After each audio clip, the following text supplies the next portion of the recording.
हमारे देश में सब कुछ ठीक है, लेकिन फिर भी कुछ ऐसे लोग हैं जिनका प्रोपेगेंडा का काम है और वो चाहते हैं कि इस देश में सब कुछ ठीक नहीं है, ये साबित कर दिया जाए। क्योंकि डीएनए में हम बात करेंगे इसी हिपोक्रेसी की, क्योंकि इसकी भी एक सीमा होती है, इसकी भी एक सीमा होती है। अमेरिकी राष्ट्रपति बराक ओबामा का परम ज्ञान सुनने के बाद भारत विरोधी लोगों को एक बार फिर भारत पर मुस्लिम विरोधी होने का तमगा लगाने का मौका मिल गया। उनके लिए सुनहरा अवसर है। बराक ओबामा के मुताबिक भारत में अल्पसंख्यकों की सुरक्षा खतरे में है। वो ऐसा कहकर यह बताना चाहते हैं कि वो कितने बड़े अहिंसावादी और अल्पसंख्यक अधिकारों के शुभ चिंतक हैं। आज हम बराक हुसैन ओबामा के इस दोहरे चरित्र का विश्लेषण करेंगे। वर्ष 2010 में एक हिंदी फिल्म आई थी, आपको ध्यान होगा, फंस गए रे ओबामा। इस फिल्म में एक अंग्रेजी कोचिंग क्लास का सीन है जिसमें अंग्रेजी ना जानने वाला टीचर अंग्रेजी ना समझने वाले विद्यार्थियों को अंग्रेजी भाषा पढ़ाता है। और इस सीन में जो टीचर है उसे आप बराक ओबामा मान लीजिए, क्योंकि बराक ओबामा भी वही कुछ कर रहे हैं। इस टीचर को अंग्रेजी नहीं आती लेकिन वो अंग्रेजी पढ़ा रहा है। उसी तरह बराक ओबामा ही से आप मान लीजिए, क्योंकि ये भी वही कोशिश कर रहे हैं। जैसे इन टीचर को पता है कि उन्हें अंग्रेजी नहीं आती फिर भी वो अंग्रेजी पढ़ा रहे हैं, ठीक उसी तरह बराक ओबामा को पता है कि उनके कार्यकाल में मुस्लिम देशों और मुस्लिम नागरिकों पर अमेरिका ने कितने हमले और अत्याचार किए हैं, लेकिन वो फिर भी मुस्लिम अधिकारों की बात कर रहे हैं और उनकी सुरक्षा का ज्ञान भी भारत को दे रहे हैं। बराक ओबामा ने अमेरिकी मीडिया संस्थान CNN को एक इंटरव्यू दिया। इसमें उन्होंने प्रधानमंत्री नरेंद्र मोदी और अमेरिकी राष्ट्रपति जो बाइडेन की मुलाकात और बातचीत के मुद्दों से जुड़े एक सवाल का जवाब दिया। बराक ओबामा ने भारत के अल्पसंख्यकों को लेकर अपनी राय दी थी और उन्होंने क्या कहा वो हम आपको बताते हैं। उन्होंने कहा, अगर राष्ट्रपति बाइडेन प्रधानमंत्री मोदी से मिलते हैं तो हिंदू बहुल भारत में मुस्लिम अल्पसंख्यकों की सुरक्षा सुनिश्चित करना और इस पर बात करना जरूरी है। अगर मेरी प्रधानमंत्री मोदी से बातचीत होती, जिन्हें मैं बहुत अच्छे से जानता हूं, मेरी बातचीत का एक हिस्सा यह भी होता कि अगर आप भारत में अल्पसंख्यकों के हितों की रक्षा नहीं करेंगे तो बड़ी संभावना है कि एक वक्त आएगा जब चीजें बिखरने लगेंगी। हमने देखा है कि क्या होता है जब बड़े विद्रोह देश को विभाजित करने लगते हैं, और यह भारत में रहने वाले मुसलमानों और हिंदुओं के खिलाफ होगा। यह बराक ओबामा का ज्ञान है। हालांकि बराक ओबामा के बयान पर उनके देश में ही विरोध भी शुरू हो गया और मुस्लिम अल्पसंख्यकों की सुरक्षा को लेकर चिंतित दिख रहे बराक ओबामा को अंतर्राष्ट्रीय धार्मिक स्वतंत्रता पर यूएस कमीशन के पूर्व कमिश्नर जॉन मूरी ने अपनी प्रतिक्रिया दी। उन्होंने कहा कि बराक ओबामा को भारत की आलोचना से ज्यादा तारीफ में ऊर्जा लगानी चाहिए। एक बार हम आपको उनका वो बयान सुनवाते हैं। The former president should spend his energy complimenting India more than criticizing India. India is the most diverse country in human history. It's not a perfect country, just like the United States is not a perfect country, but its diversity is its strength, and we should be complimenting the largest democracy in the world every chance that we can that we have. And so I think it was the time to celebrate a historic visit, rather than leveling some criticism on it. With your friends, particularly when it comes to democracy, with your friends, it's sometimes better to privately criticize and to publicly praise. That's good geopolitics. Because there are plenty of other people around the world that want to demonstrate that this is the twilight of democracy in the world. It is not the twilight of democracy. It is a new dawn of democracy.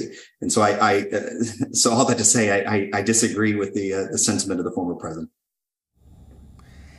अब ये तो पता नहीं कि Barack Obama को ये नसीहत कितनी समझ में आई, लेकिन आज बराक ओबामा के कार्यकाल में जो अभी उन्होंने मुस्लिम तुष्टीकरण का आरोप लगाया, बराक ओबामा के कार्यकाल में उनका जो मुस्लिमों को लेकर प्रेम था और मुस्लिम देशों को लेकर प्रेम था, वो सच हम आपको बताने वाले। इसे ध्यान से सुनिएगा जरूर, तब आपको पता चलेगा कथनी और करनी का फर्क क्या होता है। बराक ओबामा एक ऐसे व्यक्ति हैं जिन्हें आप भारत के विरोध में रहने वाले अमेरिकी राष्ट्रपति के तौर पर भी देख सकते हैं। इसका उदाहरण भी बताता हूं। वर्ष 2015 में इसका उदाहरण मिलता है। 26 जनवरी वर्ष 2015 को गणतंत्र दिवस के चीफ गेस्ट के तौर पर तत्कालीन अमेरिकी राष्ट्रपति बराक ओबामा अपनी पत्नी मिशेल के साथ भारत आए थे। अपनी यात्रा के तुरंत बाद यानी अगले महीने बराक ओबामा ने भारत को लेकर एक ऐसी बात कही थी जिस पर उनका काफी विरोध भी हुआ था। उन्होंने तब कहा था कि भारत एक ऐसी जगह है जहां पिछले कुछ वर्षों में एक विशेष धर्म को मानने वालों को दूसरे धर्म के लोगों ने टारगेट किया है, वो भी सिर्फ इस वजह से कि उनकी मान्यताएं और आस्था अलग है। इसी तरह वर्ष 2017 में बराक हुसैन ओबामा भारत आते हैं, भारत की यात्रा पर आते हैं। यहां पर एक मीडिया संस्थान के कार्यक्रम में उन्होंने शिरकत की। उसमें उन्होंने कहा कि भारत को सांप्रदायिक विभाजन से बचना चाहिए। अमेरिका में पाकिस्तान के राजदूत रहे हुसैन हक्कानी की किताब है मैग्निफिसेंट डिल्यूजन, और इसमें बराक ओबामा को लेकर उन्होंने कुछ ऐसा बताया जिससे यह पता चलता है कि ओबामा की सोच एंटी इंडिया रही है, यानी भारत विरोधी सोच के साथ ओबामा ग्रस्त रहे हैं। इस किताब में हुसैन हक्कानी ने लिखा है कि बराक हुसैन ओबामा ने वर्ष 2009 में आसिफ अली जरदारी को एक खत लिखा, एक पत्र लिखा। इस पत्र में ओबामा ने लिखा था कि अगर पाकिस्तान आतंकी संगठनों का समर्थन छोड़ दे तो अमेरिका कश्मीर को लेकर भारत पर दबाव बनाएगा। और इस किताब में बराक ओबामा को लेकर जो बातें कही गई हैं उससे दो बातें शीशे की तरह साफ है। पहला यह कि बराक हुसैन ओबामा को मालूम था कि पाकिस्तान आतंकी संगठनों को मदद पहुंचाता है और उन्हें मालूम था कि भारत में होने वाले आतंकी हमलों के पीछे पाकिस्तान ही है। और दूसरी बात यह पता चलती है कि बराक ओबामा के मन में भारत को लेकर कोई लगाव नहीं था। वो तो एक आतंकी देश पाकिस्तान से सौदा करके भारत के टुकड़े करवाने पर राजी हो गए थे। बराक ओबामा के इस चाल और चरित्र को तो आप समझ रहे हैं, लेकिन बराक ओबामा CNN के टीवी इंटरव्यू में खुद पर लगे दाग छिपा ले गए। खुद को उन्होंने एक संभ्रांत और अहिंसावादी व्यक्ति के तौर पर पेश कर दिया जो मुस्लिम अल्पसंख्यकों के हितों या फिर कहें कि मानवाधिकार की बातें करता है। लेकिन अब हम बराक हुसैन ओबामा को वो दाग दिखाने वाले हैं जो बिल्कुल भी अच्छे नहीं हैं, जिन्हें दुनिया का कोई भी इंटरव्यू वाला डिटर्जेंट भी धो नहीं पाएगा। यह सच है क्योंकि बराक हुसैन ओबामा वर्ष 2008 से 2016 तक अमेरिका के राष्ट्रपति रहे। उनके कार्यकाल में मुस्लिम देशों में अमेरिका ने क्या क्या किया, इससे संबंधित लेखा जोखा है और यह हम आपको आज दिखाने वाले हैं। ये हम आपके लिए लेकर आए। ये आपके लिए जानना बहुत जरूरी हो जाता है क्योंकि इतनी बड़ी बड़ी ज्ञान की बातें ओबामा साहब ने की है, तो सच्चाई क्या है वो भी तो समझें आप। बराक ओबामा जब पहली बार अमेरिका के राष्ट्रपति चुनाव में उतरे थे तो उन्होंने वहां के लोगों से वायदा किया था कि वो अफगानिस्तान वॉर से अमेरिकी सैनिकों को धीरे धीरे वापस बुलाएंगे और इस युद्ध को भी खत्म करवाएंगे। लेकिन राष्ट्रपति बनने के बाद उन्होंने ठीक इसका उल्टा किया, यानी ठीक विपरीत। कथनी और करनी का फर्क समझिए।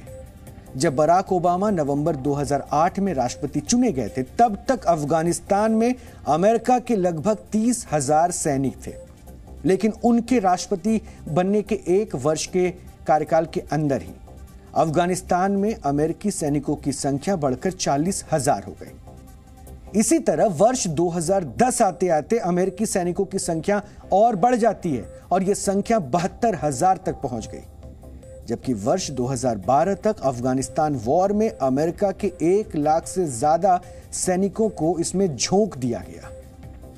यह है कथनी और करनी का अंतर।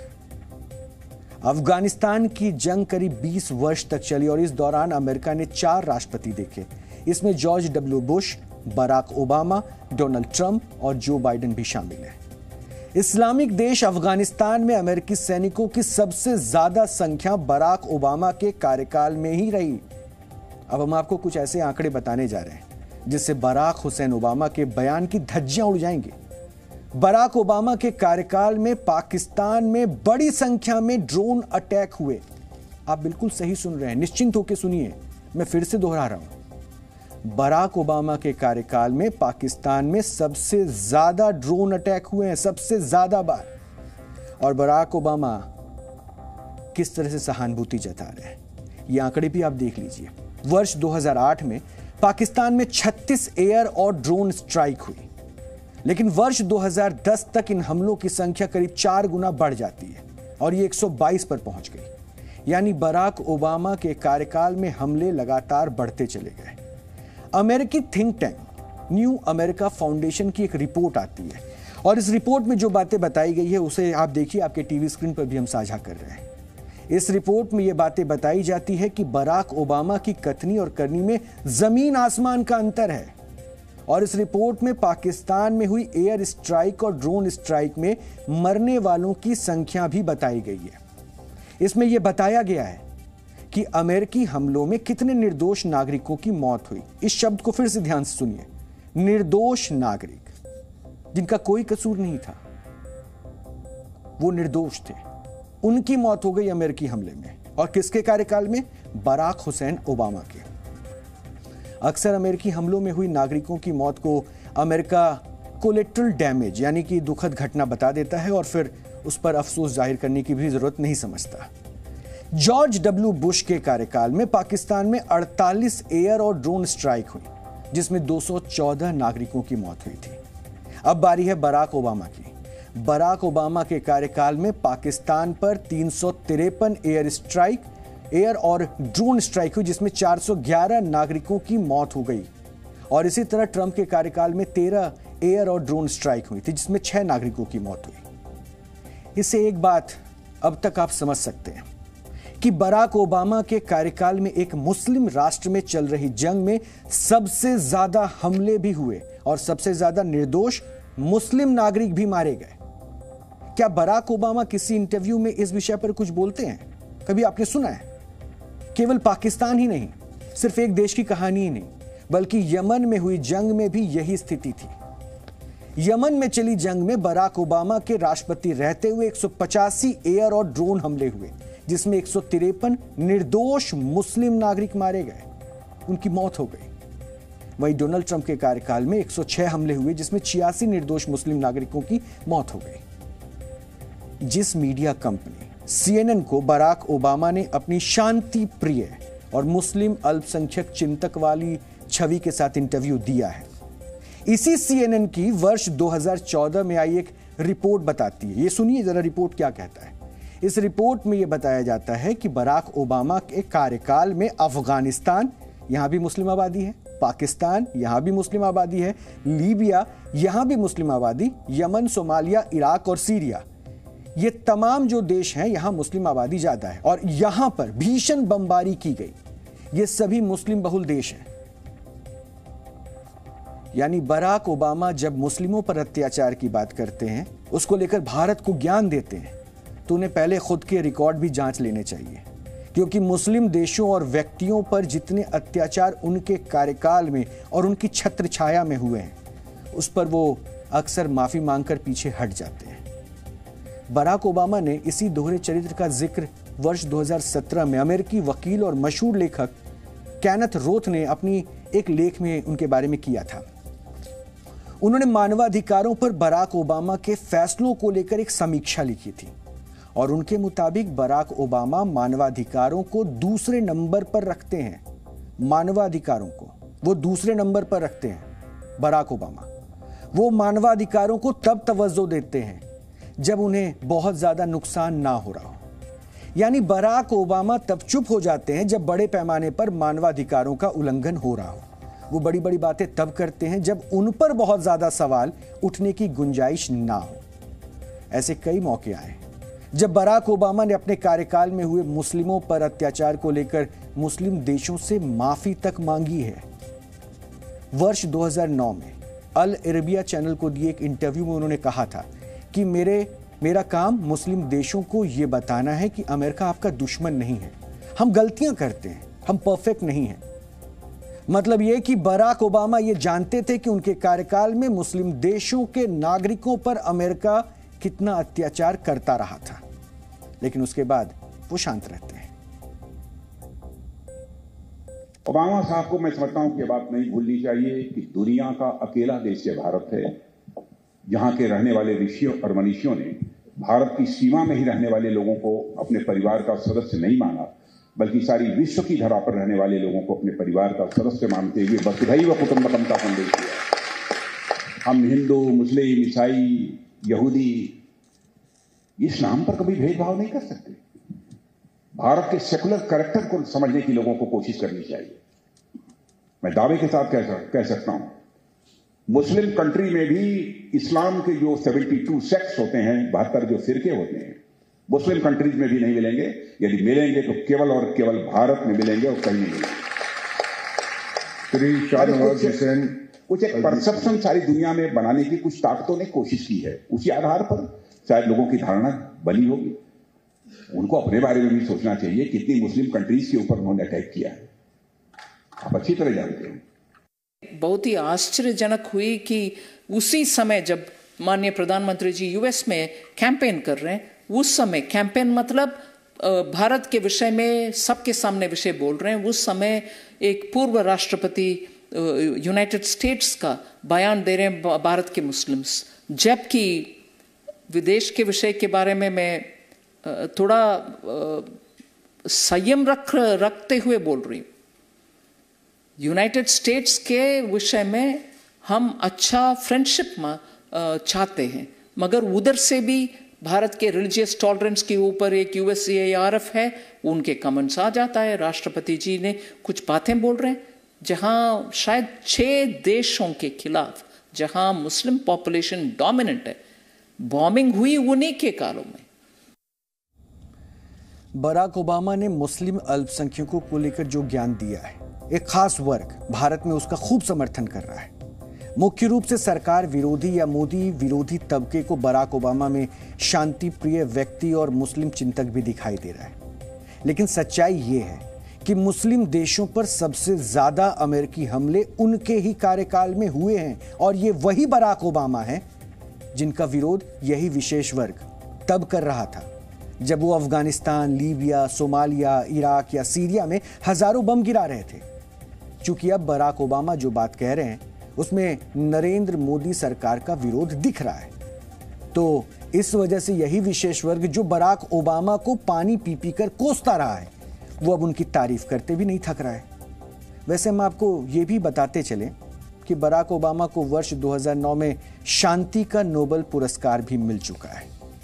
आगे इनके चरित्र के बारे में आपने अच्छे से समझ भी लिया और वो भारत को अब ज्ञान दे रहे हैं। Zee News।